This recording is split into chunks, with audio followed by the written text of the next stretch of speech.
Assalamualaikum warahmatullahi wabarakatuh. Apa kabar sobat-sobat semuanya? Kali ini Mimin akan membawakan sebuah cerita. Bab 1409 sampai bab 1412, memikirkan bagaimana dia dipermalukan oleh anak laki-laki berambut kuning sepanjang hidupnya di ibu kota. Tepat ketika Cao Xiaozeng hendak mengambil tindakan sendiri, Cao Xiaofei buru-buru melangkah maju dan meraih pergelangan tangan Cao Xiaozeng. "Saudaraku, jangan marah pada anak ini. Bukankah itu hanya 200 juta? Tidak bisakah kamu memberikannya saja kepada mereka sekarang?" Menghadapi bujukan Cao Xiaofei, Cao Xiaozeng merasa lebih tidak nyaman. "Oh sial, saya tidak tahu bagaimana menjelaskan kemampuan bertarung anak ini sebelum saya datang ke sini. Jika saya tahu bahwa anak laki-laki ini memiliki tuan yang begitu kuat di bawah komandonya, ketika dia datang, dia seharusnya membawa 2 tuan Xiantian tahap akhir dari keluarga Cao mereka. Itu bagus sekarang, sayang sekali membawa sedikit makanan ringan yang tidak berguna. Sekarang dia dipermalukan di depan umum oleh orang ini." Pikirkan ini, Cao Xiaozeng mendorong Cao Xiaofei menjauh, mengeluarkan ponselnya, dan menelepon. "Transfer 200 juta ke rekening keluarga Nangong, sekarang, segera." Dia menyelesaikannya hanya dalam beberapa kata. Cao Xiaozeng kemudian menutup telepon dan bertanya pada Li Fugui, "Bolehkah aku memukulmu?" Li Fugui mengangguk dan tersenyum, Oke, ayolah." Cao Xiaozeng meraung, Pukul aku sampai mati." Ketiganya budak rumah saling memandang. Saya tahu betapa kuatnya mereka. Tadi dia hanyalah seorang pemuda dari generasi cucu, dan mereka tidak mampu mengalahkannya. Sekarang mereka diminta untuk menghajar Li Fugui sampai mati.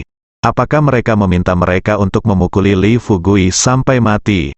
Atau mereka meminta Li Fugui untuk mengalahkan mereka sampai mati?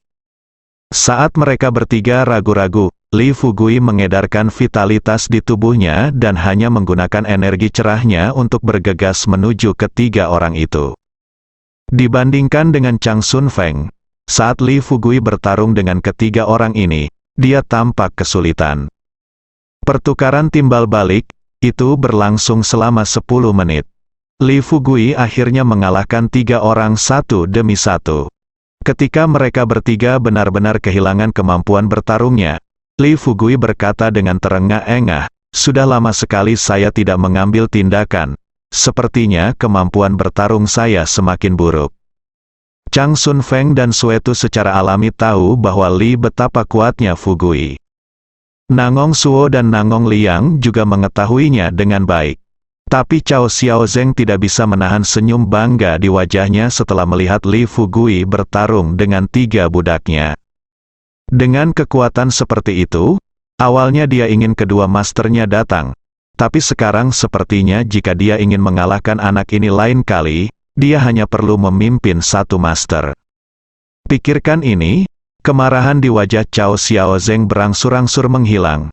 Dia melirik ketiga budak yang tergeletak di tanah, lalu duduk kembali di kursinya, mengangkat kakinya, dan berkata sambil tersenyum kepada Li Fugui, "Wah, kupikir betapa cakapnya kamu. Ternyata kemampuan bertarungmu tidak sebaik cucumu." Li Fugui menyeringai dan berkata, "Aku membuatmu tertawa, Paman. Cucuku memang sangat kuat, kalau tidak aku tidak akan bisa menahannya. Aku sepanjang waktu. Apakah kamu ada?" Mata Cao Xiaozeng menunjukkan sedikit rasa jijik, dan kemudian dia berkata kepada Li Fugui, "Nak, katakan padaku, mengapa kamu ingin memulai hubungan antara saudara perempuanku dan saudara iparku Hukum?" Kata Li Fugui, dengan senyuman di wajahnya, dia berkata dengan serius, "Pertama, aku tidak menghasutnya. Kedua, kakakmu meminta orang-orang dari web gelap untuk membunuhku. Kita harus membicarakan masalah ini dengan jelas." Cao Xiaozeng secara bertahap menenangkan suasana hatinya, turun. Melihat ke arah Cao Xiaofei, "Saudari, apakah ini benar?" Cao Xiaofei tentu saja tidak akan mengakuinya. Dia menyangkalnya dan berkata, Saudaraku, apakah menurutmu hal seperti ini benar?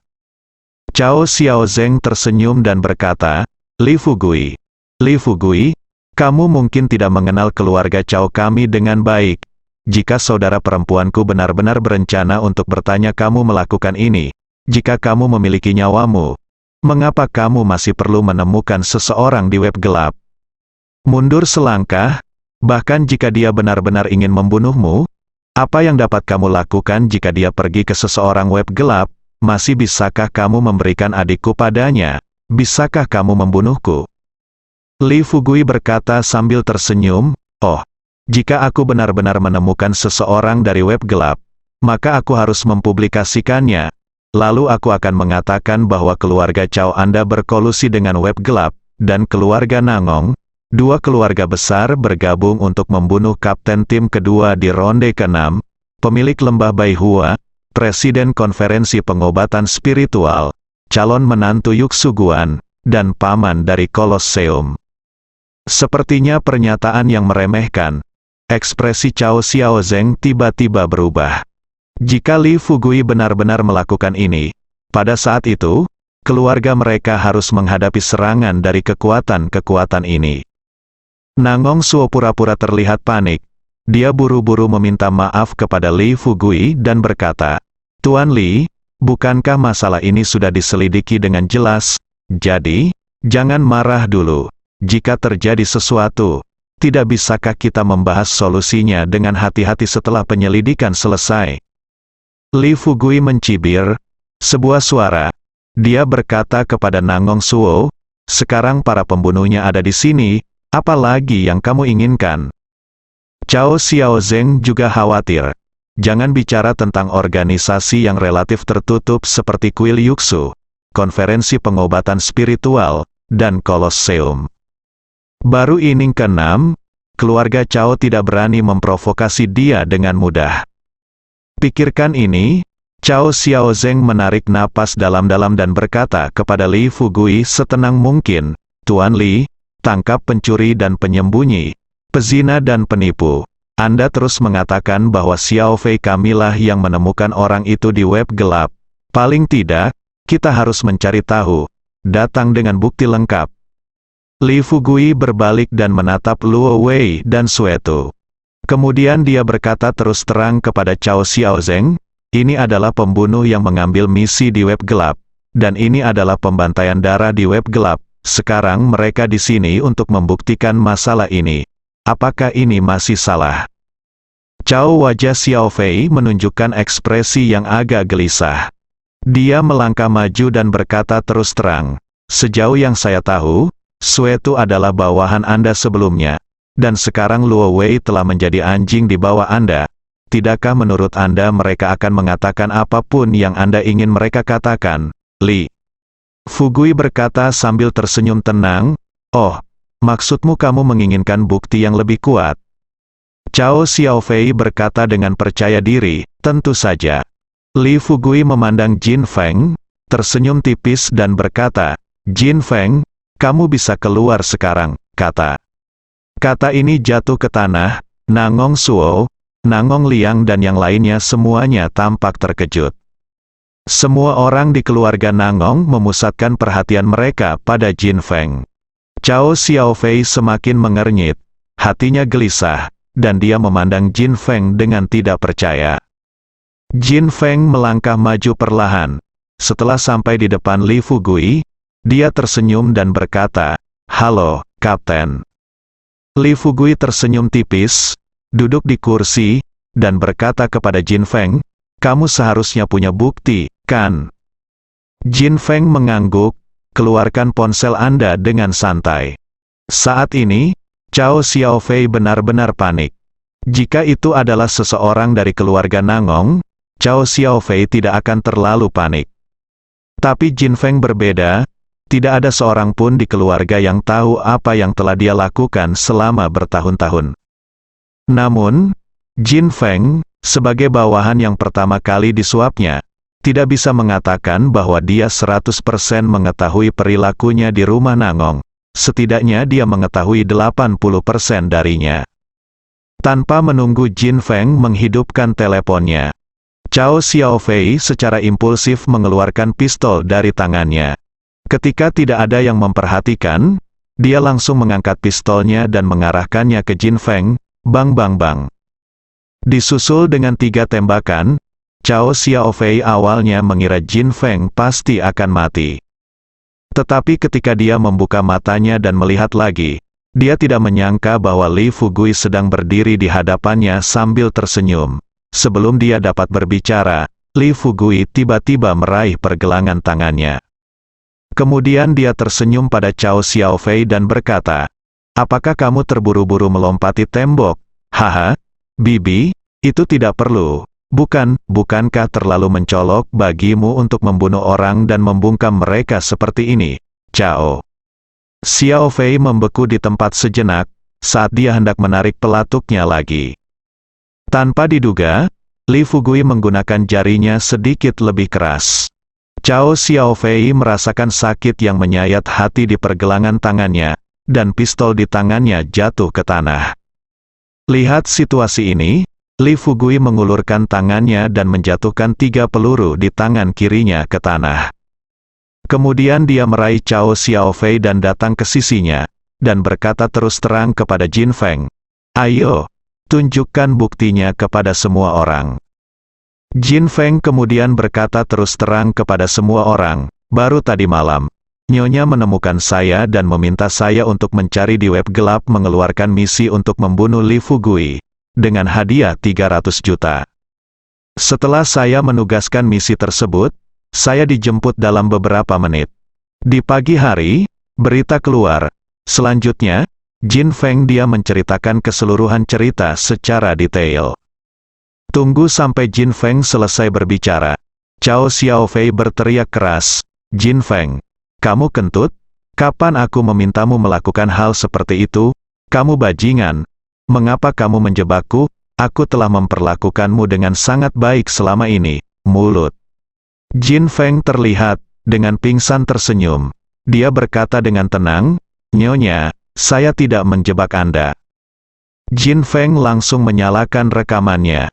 Ketika percakapan antara Cao Xiaofei dan Jin Feng keluar dari ponselnya, Jin Feng memperkenalkan dengan serius, "Ini adalah rekaman panggilan kami. Anda dapat mendengarkannya terlebih dahulu." Saat ini, Cao Xiaofei tidak punya kesempatan untuk membantah. Cao Xiaozeng mengerutkan kening. Ekspresi wajahnya penuh ketidakberdayaan. Dia memandang Cao Xiaofei dengan ekspresi malu di wajahnya dan tidak bisa menahan diri untuk tidak bertanya, "Xiaofei, mengapa kamu melakukan ini? Bahkan jika kamu ingin menyentuhnya, mengapa kamu tidak mendiskusikannya dengan keluargamu?" Li Fugui tidak menunggu Cao Xiaofei melakukannya. Setelah menjawab, dia langsung menudingkan jarinya ke arah Nongoo, dan bertanya pada Nongoo, "Melakukan hal seperti itu?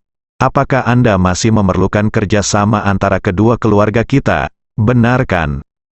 "Jelas, saya benar-benar tidak tahu dia melakukan hal seperti itu. Saya ingin mengenalnya, dia akan menemukan orang-orang dari web gelap untuk berurusan dengan Anda. Bagaimana saya bisa mengizinkan dia untuk tinggal di sini?" Setelah Nangong Suo selesai berbicara, Li Fugui mencibir dan berkata, "Maksudmu tidak ada lagi? Cao Xiaofei adalah istri keponakanmu dan anggota keluarga Nangongmu. Haha. Sekarang dia bisa menemukan seseorang untuk membunuhku. Tapi kamu bilang itu tidak ada hubungannya dengan kamu. Kata-kata seperti itu siapa yang akan percaya jika kamu keluar? Jika salah satu anak buahku datang ke sini untuk membunuhmu, dan aku bilang aku tidak mengetahuinya, apakah kamu akan percaya?" Tampak panik dan buru-buru dia bertanya kepada Nangong Liang dengan keras, "Kakak kedua, apakah ini menantu perempuan yang baik yang kamu panggil aku? Apakah kamu benar-benar berencana untuk membiarkan dia membuat keluarga Nangong kita menemui jalan buntu?" Nangong Liang menamparkan meja dengan wajahnya dengan marah, berdiri dan berkata Cao Xiaofei dengan marah memarahi, "Cao Xiaofei, katakan padaku, apa yang terjadi? Mengapa kamu melakukan ini di belakang kami?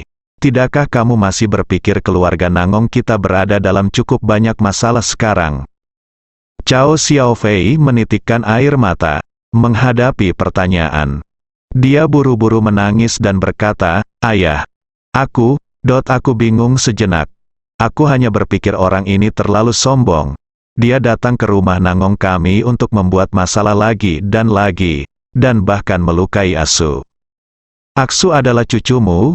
Bagaimana kamu bisa mengabaikannya?" Nangong Liang mengertakkan gigi dan berkata, "Apakah kamu akan membunuhnya hanya karena kejadian ini? Dan dia juga seseorang yang mencari web gelap." Cao Xiaofei tersedak dan berkata, "Ayah, aku berlutut dan bersujud padamu. Aku berjanji tidak akan pernah melakukan hal seperti itu lagi di masa depan." Cao Xiaozeng memanfaatkan kesempatan ini dan melangkah maju untuk meminta maaf dan berkata sambil tersenyum, "Paman, karena semuanya sudah menjadi seperti ini, selain itu, niat Xiaofei tidak buruk. Sebagai seorang ibu, bagaimana mungkin dia tidak marah ketika melihat putranya dipukuli?" "Ya, karena Tuan Li telah datang ke pintu dan ingin saya melihatnya. Biarkan saya melihatnya." Xiaofei meminta maaf kepada Tuan Li. "Selain itu, Tuan Li, Anda juga dapat mengajukan persyaratan. Kedua keluarga kami akan berusaha sebaik mungkin untuk memuaskan Anda. Ketika saatnya tiba, saya harap Anda dapat memaafkan Xiaofei atas perbuatannya dan tidak melanjutkan masalah ini mulai sekarang." Li Fugui mencibir dan berkata, "Oke, haha, mari kita kemukakan syaratnya, kan? Kalau begitu izinkan saya memberitahu Anda secara langsung. Kebetulan saya punya 2-3 juta uang saku di sini, dan saya akan memberi Anda masing-masing 2 juta, sebagai ganti 30% saham kedua grup Anda, selama Anda, sebelum." Li Fugui selesai berbicara, dahi Cao Xiaozeng langsung tertutup garis hitam. Tiba-tiba berdiri. Dia mengarahkan jarinya ke Li Fugui dan berteriak, "Wah, apakah kamu bertindak terlalu jauh? Tahukah kamu bahwa kamu ingin mengambil 30% saham keluarga kita hanya dengan 1 juta? Apakah menurut Anda semua uangmu tertanam dalam batu yuan?" Li Fugui merentangkan tangannya dan berkata dengan senyum tak berdaya, "Dengar, kamu bilang kamu memintaku untuk mengajukan syarat. Sekarang setelah aku mengajukannya, kamu tidak setuju. Kamu tidak bisa menyalahkan kami, Tuan Nangong." Suo air mata mengalir deras. Sambil terisak-isak, dia berkata, "Tuan Li, Anda tidak bisa melakukan ini. Anda tahu bahwa masalah ini tidak ada hubungannya dengan keluarga Nangong kami. Tetapi sekarang Anda menargetkan kami seperti ini. Bukankah ini berarti Anda ingin melakukannya, langsung menghancurkan keluarga Nangong kita?" Li Fugui sekali lagi menegaskan, "Orang tua, saya sudah memberitahu Anda bahwa masalah ini tidak ada hubungannya dengan Anda, tetapi masalahnya adalah Xiaofei adalah anggota keluarga Anda." Sampai titik ini, Nangong Zicheng tiba-tiba berdiri dan berkata kepada Cao Xiaofei dengan wajah gelap, "Cao Xiaofei, ayo kita bercerai." Cao Xiaofei tiba-tiba berhenti menangis. Dia memandang Nangong Zicheng dengan tidak percaya dan menanyakan kata demi kata, "Kamu, apa yang kamu katakan? Perceraian? Nangong Zicheng, apakah kamu punya nyali untuk mengatakan ini lagi?" Nangong Zicheng mengerutkan kening dan berkata, "Saya akan mengatakannya lagi. Ayo kita bercerai, kita harus bercerai. Saya tidak bisa membawa bencana besar ke keluarga Nangong kita karena Anda." Cao Xiaofei sebenarnya memikirkan tentang perceraian. Namun yang tidak dia duga adalah bahwa Nangong Zicheng sendirilah yang menyebutkan perceraian tersebut. Dia awalnya berpikir, setelah ini terjadi, nantinya adalah Nongong Suo atau Nongong Liang yang mengusulkan perceraian antara dia dan Nongong Zicheng. Tapi sekarang tampaknya selama bertahun-tahun dia mengira dia telah sepenuhnya mengetahui bahwa itu semua yang dikatakan Nongong Zicheng hanyalah kebohongan. Nangong Suo buru-buru memandang Li Fugui dan bertanya, "Tuan Li, apakah Anda ingin membiarkan Zicheng dan Cao Xiaofei menceraikan kantor pusat? Dalam hal ini, Cao Xiaofei tidak akan dianggap sebagai anggota keluarga Nangong kami." Kata Li Fugui sambil tersenyum, itu benar, oke, tapi... Kata-kata selanjutnya belum terucap. Cao Xiaozeng mengumpat dengan keras, Nangong Zicheng, apakah kamu masih laki-laki? Mengapa adikku menemukan seseorang di web gelap untuk membunuh Li Fugui? Bukankah itu demi kedua putramu dan wajah keluarga Nangongmu? Sekarang hal seperti ini telah terjadi. Kamu dan keluargamu tidak tahu bagaimana harus berdiri dan mendukung adikku. Sebaliknya, kamu ingin adikku meninggalkan keluargamu di Nangong. Kakak ipar, menurutmu apa yang kamu lakukan? Apakah itu urusan manusia? Mata Nangong Zicheng menunjukkan ketegasan. Dia berkata kepada Cao Xiaozeng kata demi kata, saudaraku, sejak 4 keluarga besar kami didirikan, kami selalu memiliki aturan tidak tertulis, yaitu, kami tidak boleh menghubungi web gelap dalam apapun yang kami lakukan. Sudah berapa tahun kami mengikuti aturan ini, kamu juga mengetahuinya. Sekarang, Xiao Fei tahu bahwa ada aturan seperti itu. Tetapi masih ada orang yang mempublikasikan tugas di web gelap tanpa ragu-ragu. Siapa yang membuat kesalahan pertama? Cao Xiaozeng tidak tahu bagaimana menjawabnya. Ketika Cao Xiaofei mengertakkan gigi peraknya, menatap Nangong Zicheng. Beberapa detik kemudian, dia bertanya kata demi kata, Zicheng, apakah tidak ada ruang untuk bermanuver dalam masalah ini? Nangong Zicheng mengangguk dan berkata, ruang bermanuver apa yang kamu inginkan? Cao Xiaofei mengangkat alisnya. Terkunci erat, ada sedikit niat membunuh di matanya.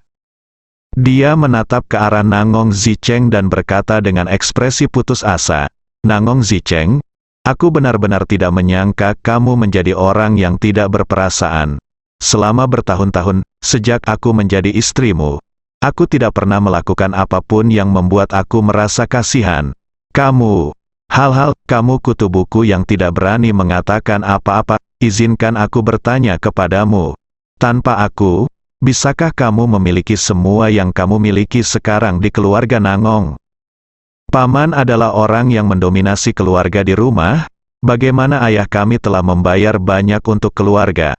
Saya pikir Anda juga bisa saya mengetahuinya dengan baik. Tetapi selama bertahun-tahun, apakah paman saya tidak pernah memberi ayah saya perhatian dan rasa hormat yang layak diterimanya? Pernahkah dia memberi ayah saya sedikit kekuasaan? Wanita paling beracun itu punya hati. Pada saat ini, semuanya terungkap sepenuhnya.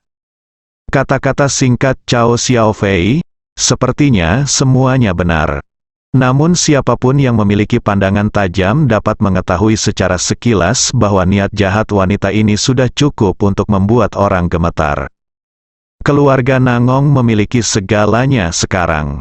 Itu semua adalah hasil dari kesatuan keluarga. Namun, begitu pertikaian yang ditaburkan Cao Xiaofei menciptakan kesenjangan antara Nangong Suo dan Nangong Liang, maka keluarga Nangong akan bekerja sendiri. Dan tidak butuh waktu lama bagi keluarga Nangong untuk runtuh dari dalam. Nangong Si sangat bodoh, Anda juga dapat mendengar maksud di balik kata-kata Cao Xiaofei. Karena itu, sebelum pihak lain selesai berbicara, Nangong Zicheng meraung dengan marah, diam, tutup mulut. Tanpa diduga, Nangong Suo mencibir dan berkata, Zicheng, jika dia ingin mengatakannya, biarkan dia melanjutkan. Aku hanya ingin melihat apa dia bisa mengatakannya hari ini. Nangong Zicheng buru-buru menjelaskan, Paman, tidak bisakah kamu mengatakan bahwa dia sengaja menebarkan perselisihan? Nangong Suo menunjukkan senyum bahagia di bibirnya.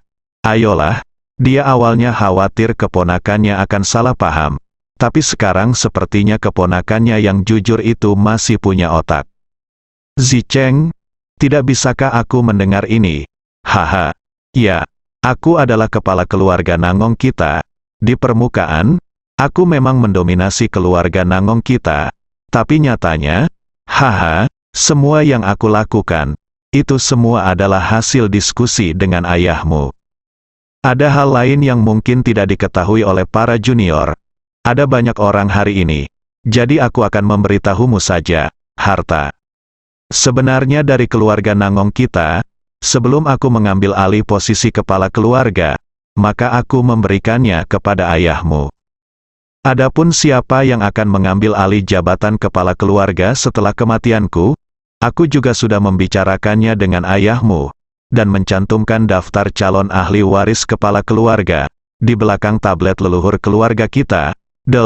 Jika suatu hari saya meninggal, minta saja ayahmu untuk mengambil surat wasiat saya dan membacanya di depan umum. Agar keluarga Nangong kami memiliki prestasi seperti itu, saya pikir setiap anggota Nangong keluarga di sini tahu bahwa ini bukan tentang saya. Tidak peduli seberapa kuat kemampuan Anda, itu karena semua orang di keluarga Nangong kami dapat bekerja sama. Sekarang ada orang seperti itu dengan niat berbeda. Zicheng, Anda dapat membuat keputusan yang menentukan untuk bercerai. Aku turut bersimpati padamu. Aku sangat bahagia. Cao Xiaofei melihat bahwa konspirasinya ditemukan lagi. Dia sangat marah. Dia buru-buru berteriak di depan semua orang, "Diam! Tutup mulut semuanya, aku punya niat yang berbeda. Hahaha, lelucon yang luar biasa. Ini lelucon yang sangat besar. Aku tidak melakukan ini hanya demi Nangong Zicheng, kamu pecundang. Apakah kamu pikir kamu bisa menjadikan Asu sebagai kepala keluarga Nangong dengan metodemu sendiri? HMPH, kamu tidak bisa menjadi kepala keluarga Nangong dalam hidup ini. Dan kamu tidak bisa biarkan istrimu mengikutimu. Pemandangannya tidak ada habisnya. Tidak bisakah kamu memikirkan baik-baik tentang putramu?" Cao Xiaozeng tidak menyangka segalanya akan berkembang sampai ke titik ini. Melihat ini semua menjadi tidak terkendali, Cao Xiaozeng buru-buru melangkah maju dan berkata kepada semua orang, "Semuanya, tenang dulu. Bisakah Anda mendengarkan apa yang saya katakan, Qi Kuair Li Fugui?" Berkata kepada Cao Xiaozeng sambil tersenyum saat ini, "Paman, ini sulit bagi pejabat yang jujur untuk mengurus urusan rumah tangga. Kita adalah dua orang luar. Haruskah kalian abaikan saja masalah ini? Pasangan ini akan bercerai, jadi kita bisa mendengarkan baik-baik di sini. Lagi pula, daripada mengkhawatirkan urusan keluarga orang lain, sebaiknya kamu memikirkan urusan keluargamu terlebih dahulu. Bagaimana menghadapinya? Setelah bibi dan paman Zicheng bercerai, keluargamu menjadi sebuah keluarga. Untuk membuktikan bahwa mereka tidak bersalah, keluarga Nangong dengan tegas mengusir Cao Xiaofei dari rumah. Dapat dilihat dari sini bahwa Cao Xiaofei menghubungi jaringan gelap. Saya benar-benar tidak memiliki kontak dengan keluarga Nangong. Saya telah menghilangkan kecurigaan itu, tetapi keluarga Anda masih dicurigai besar sekarang." Setelah mendengar ini, Cao Xiaozeng langsung tutup mulut. Pikirannya berpacu, dilihat dari perkataan Li Fugui. Jika ada yang berani membantu Cao Xiaofei sekarang, dia melawan Li Fugui. Melawan Li Fugui berarti melawan Biro ke-6 dan semua kekuatan di belakang Li Fugui. Kini, untuk menghilangkan kecurigaan mereka, keluarga Nangong langsung mengusir Cao Xiaofei dari rumah. Bagi saya sendiri, sebagai kakak tertua Cao Xiaofei, jika saya membiarkan Cao Xiaofei masuk kembali ke keluarga Cao sekarang, itu sama saja dengan menyatakan perang dengan Li Fugui. Tetapi jika Cao Xiaofei tidak diizinkan memasuki pintu keluarga Cao mereka, apa yang akan terjadi pada saudara perempuannya? Cao Xiaofei berbalik dan memandang Cao Xiaozeng. Saat ini, selama Cao Xiaozeng secara simbolis menunjukkan bahwa Cao Xiaofei adalah anggota keluarga Cao, Cao Xiaofei akan merasa lebih baik. Tapi yang mengejutkan Cao Xiaofei adalah, saat matanya tertuju pada wajah Cao Xiaozeng tanpa sadar menoleh, tidak berani bertatap muka. Lihat adegan ini, Cao Xiaofei tertegun sejenak. Saat ini, dia akhirnya mengerti apa artinya mengkhianati kerabatnya. Karena putus asa, Cao Xiaofei tiba-tiba tertawa terbahak-bahak, dan setelah kembali ke tempat duduknya selangkah demi selangkah dan duduk, Cao Xiaofei melihat sekeliling ke semua orang yang hadir, dan kemudian bertanya kepada Nangong Zicheng kata demi kata, "Nangong Zicheng, izinkan saya bertanya untuk terakhir kalinya, apakah kamu yakin? Apakah kamu ingin menceraikanku? Nangong Zicheng tidak berbicara kali ini, tetapi mengangguk dengan sungguh-sungguh. Setelah menerima jawaban tegas dari Nangong Zicheng, Cao Xiaofei sebenarnya berkata dengan lantang, "Oke, karena kamu ingin menceraikanku, kamu boleh. Aku setuju untuk menceraikanmu, tapi kamu semua tahu betapa banyak yang telah aku lakukan untuk keluarga Nangong selama bertahun-tahun, dan kamu ingin aku pergi. Kamu harus memberi saya 1/4 dari total aset keluarga Nangong. Jika tidak, haha, saya akan membuat semua orang di keluarga Anda sengsara." Ekspresi wajah Nangong Suo dan yang lainnya langsung menjadi tegang.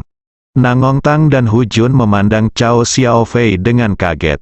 Nangong Zicheng juga memandang istrinya dengan tidak percaya dan tidak bisa menahan diri untuk tidak bertanya. "Apa katamu? Kamu ingin mengambil 1/4 dari aset keluarga Nangong kita? Tahukah kamu berapa 1/4 dari aset itu?" Cao Xiaofei tersenyum dan berkata, "Tentu saja saya tahu. Saya telah membantu keluarga kami dengan bisnis selama bertahun-tahun. Saya tahu betul saham grup dan pendapatan anak perusahaannya. Juga, dia juga menempati bagian tertentu dari saham di grup keluarga kita. Apakah kamu menceraikanku dan mencoba mengeluarkanku dari rumah?" Ketika Cao Xiaozeng mendengar ini, mau tak mau dia merasa sedikit bersemangat.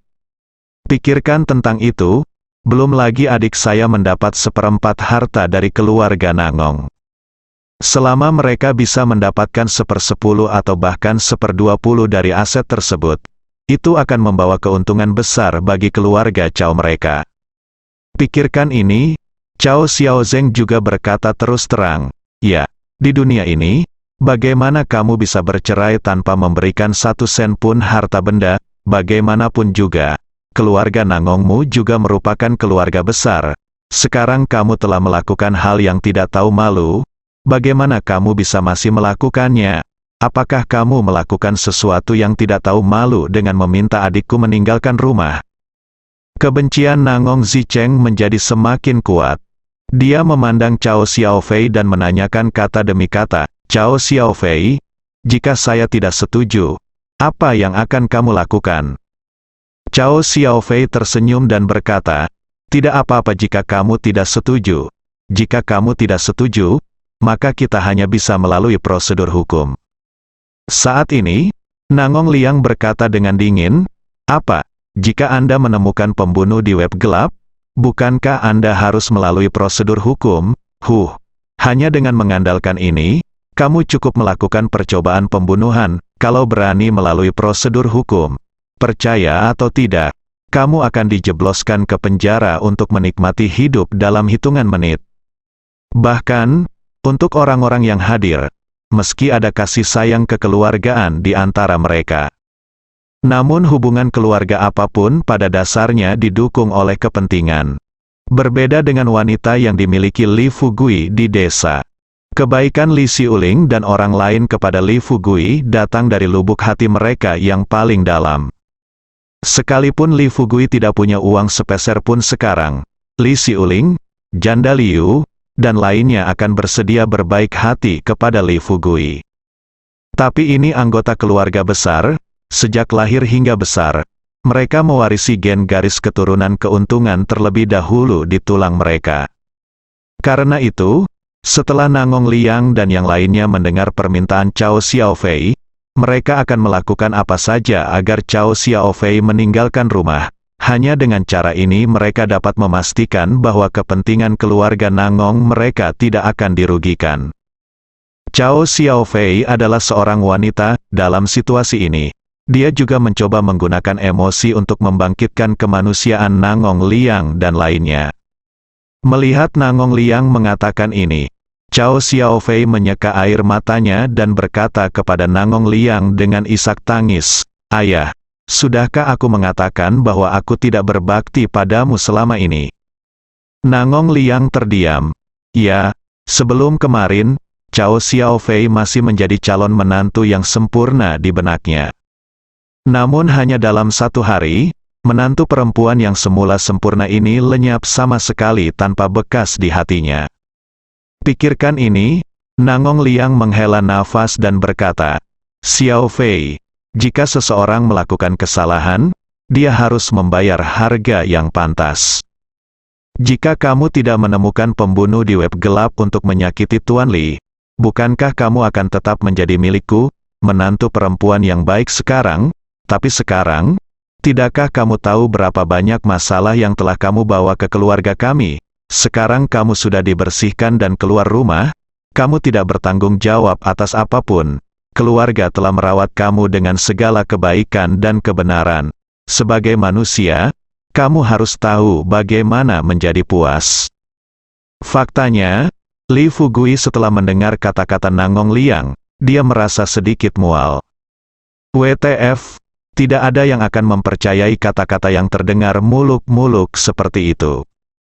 Tentu, meskipun Li Fugui merasa agak tidak bisa ditoleransi, namun ia tahu jika ia berhati lembut saat menghadapi hal semacam ini, ia tidak akan bisa mencapai tujuan datang ke ibu kota kali ini.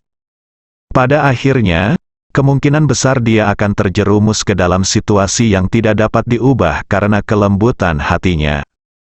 Pikirkan ini, Li Fugui kemudian menempatkan dirinya pada sudut pandang Cao Xiaofei dan berkata dengan ringan, coba kulihat, Bibi telah bekerja keras di keluarga Nangong selama ini tanpa imbalan apapun. Karena dia akan bercerai, berikan dia sejumlah uang agar dia dapat memiliki cukup uang, makanan dan pakaian selama sisa hidupnya. Wu Yu, kan? Nangong Liang dan Nangong Suo saling memandang. Nangong Suo berdiri dan berkata, karena Tuan Li telah berbicara, mari kita beri dia 100 juta. Cao Xiaofei langsung berdiri, menatap tajam ke arah Nangong Suo, dan bertanya dengan keras, 100 juta. Apakah Anda pikir apakah Anda mengirim pengemis, pergi, bajingan tua? Apakah kamu terlalu berpikiran jahat? Bagaimana mungkin Cao Xiaofei tidak tahu bahwa 100 juta sebenarnya cukup baginya untuk memiliki cukup makanan dan pakaian selama sisa hidupnya? Namun dalam situasi ini, jika saya hanya dapat memperoleh beberapa ratus juta, saya khawatir saya mempunyai kehidupan untuk mendapatkan uang tersebut tetapi tidak memiliki kehidupan untuk membelanjakannya. Apa yang dilakukannya di ibu kota selama ini bisa dikatakan sebagai perhitungan dalam pikirannya. Sekarang selama dia meninggalkan keluarga Nangong, satu-satunya cara dia bisa bertahan hidup adalah dengan masuk ke keluarga Cao. Tapi dengan aset 100 juta, jelas mustahil bagi keluarga Cao untuk menerima kentang panas seperti dia. Sikap Cao Xiaozeng barusan terlihat jelas dalam sekejap. Bersambung.